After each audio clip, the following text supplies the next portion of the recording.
बलदेवजीको रथयात्रा उपलक्षे यही वर्ष जुलाई 16 तारिख 17 तारिख 2 दिन व्यापी आमे जो आमर शिलाब्रह्म सांस्कृतिक परिषद ट्रस्ट अच्छी से गत वर्ष श्री अनंत बलदेवजी महोत्सव करथिला।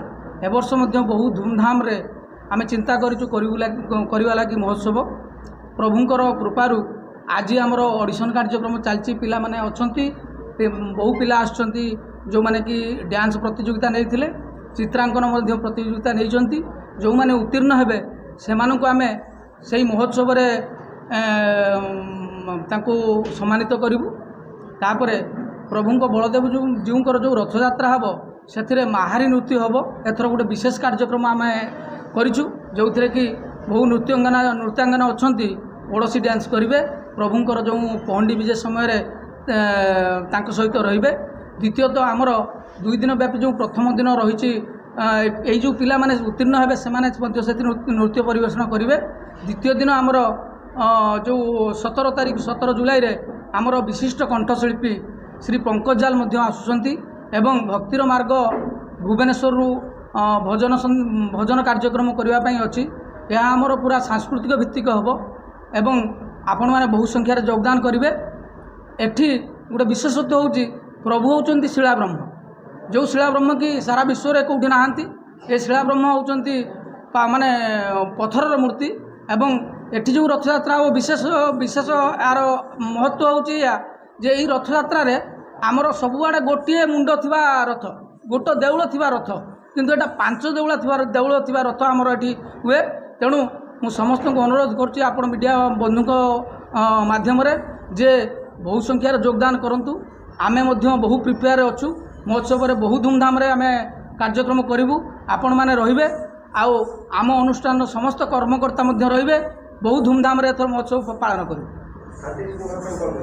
शांति श्रृंखला पाई आमे मध्य आमर आरक्षी अधीक्षक को जनईचु परमिशन भी नहींचु एवं द्वितीय कथा आमर ये कार्यक्रम रे मध्य भद्रकर कलेक्टर आसुचंती आउ बालेश्वर कलेक्टर आमको जेहेतु सहमति देना किंतु परवर्त समय से कहते आसवे बोली मु भावुची से निश्चित बलदेव को कृपार से निश्चित आसवे।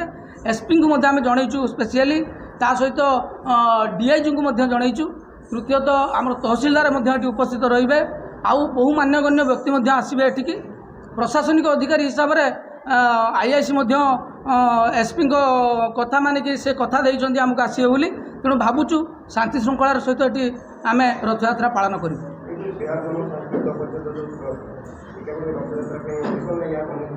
ना बहुत किसी कार्यक्रम आम रखीचु जेहेतु गत वर्ष या आम तैयारी करूँ बहु कार्यक्रम रही वृक्षरोपण कार्यक्रम आपर आमर आमर रथयात्रा परे परे ता सहित जो आगे रक्तदान महाशिविर जो शिविर करूँ। तृतीयतः जो माने माने आमर ये जो गोटे आश्रम अच्छी गरीब लोक आम सहायता प्रदान करूँ। आ विशेष हूँ गोटे बढ़िया कम टे करूँ बोली आम भाविचु जोटा कि जो आमर माने ठाकुरंकर आम एटा गोटे हूँ अंडर डेभलप्ड एरिया। तेणु ठाकुरंकर प्रचार प्रसार पाई आम समस्ते ठाण नहींचु आम समस्त सदस्य शिलाब्रह्म सांस्कृतिक परिषद ट्रस्ट यह कथा जे प्रभुंकर प्रचार प्रसार बहुमात्रा हो। चंद्रकांत नायक शिलाब्रह्म सांस्कृतिक परिषद ट्रस्ट कोषाध्यक्ष मु जनवाक चाहूँगी कि आम्भे शिलाब्रह्म संस्कृतिर समस्त परिषदर समस्त सदस्य माने जो एक आयोजन करूँ श्री अनंत बलदेव महोत्सव जहाँकि ये मास जुलाई 16 एवं 17 तारिख में बहु आडंबर एक कार्यक्रम रखाई जहाँकि सांस्कृतिक भित्तिक कार्यक्रम जेहेतु आम प्रभु अनंत बलदेव रथयात्रा से उपलक्षे सांस्कृतिक कार्यक्रम रखीचु तार कार्यसूची विषय मुझे जनवाई चाहूँगी। जुलाई 16 तारिख में अपराह 2:30 पाखु आरंभ हम जे कि आम पहंडी विजय आरंभ हो प्रभु बलदेवजींकर से टाइम माहारी नृत्य ओडिसी नृत्य और सांस्कृतिक कार्यक्रम सहित पहंडी विजय शुरुआत हम ता सहित रथ परिक्रमा आम माहारी नृत्य कार्यक्रम रही तथा सहित आम शिलाब्रह्म सांस्कृतिक परिसर उद्घाटन आरंभ हो उद्घाटन उत्सव आरंभ हम एवं से समय 3टा बेले आमर जो अनंत बलदेव महोत्सव पेंडल रे आम सांस्कृतिक कार्यक्रम चालू रही ये आम स्टार्टिंग प्रोसेस 3टा बेले पहंडी विजय सरी चालू रही 4:30 बेले महोत्सव पेंडल रे आमर नृत्य परिवेषण कार्यक्रम आयोजन कर संध्या 6:30 घटिकार সভা কার্য চালু রহব। তা সহিত সভা কার্য পরে পরে আমার যে বহু মান্যগণ্য ব্যক্তি এবং বহু প্রশাসনিক অধিকারী আসুচ্ছেন যোগদান করছেন, ভদ্রকর জেলাপাল মহোদয় এবং এসপি আরক্ষী মহোদয় এবং বহু বরিষ্ঠ শিক্ষাবিদ, ক্রীড়াবিদ এবং কଳାକାର নেই আসুচ্ছেন যে সভা কার্য যোগদান করবে। সেই সভা কার্য সরাইলা পরে মধ্যে আমার সাংস্কৃতিক নৃত্য পরিবেশন কার্য মধ্যে চালু রহব, যাকি রাত্র 10:30 10টা ঘটিয়া মধ্যে এক কার্যক্রম অনুষ্ঠিত রহব।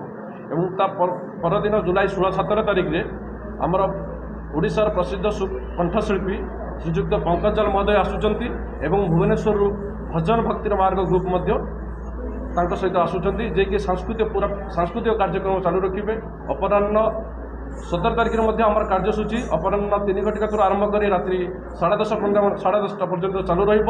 3 ଘଟିକାରୁ ଆମର ସାଂସ୍କୃତିକ ପରିବେଷଣ ରହିବ ଏବଂ ତଥା ସହିତ ଆମର ଯେଉଁ ପ୍ରଭୁ ବଳଦେବଜୀଙ୍କର ଯେଉଁ ବଡ଼ପଣ୍ଡା ସେବାୟତମାନେ ଅଛନ୍ତି, ବଡ଼ପଣ୍ଡା ଅଛନ୍ତି, ସେମାନଙ୍କୁ ମଧ୍ୟ ସମ୍ମାନିତ କରିବାର ଆମର କାର୍ଯ୍ୟକ୍ରମ ରହିଛି।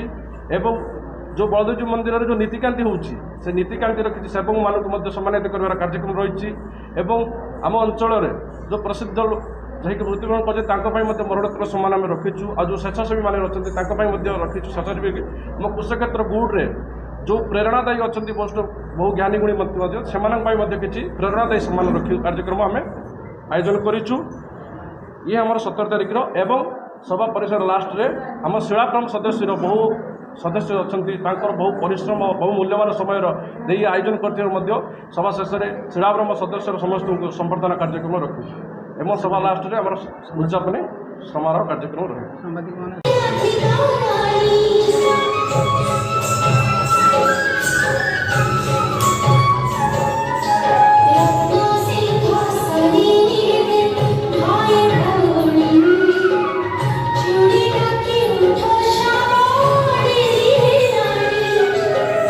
Yeah.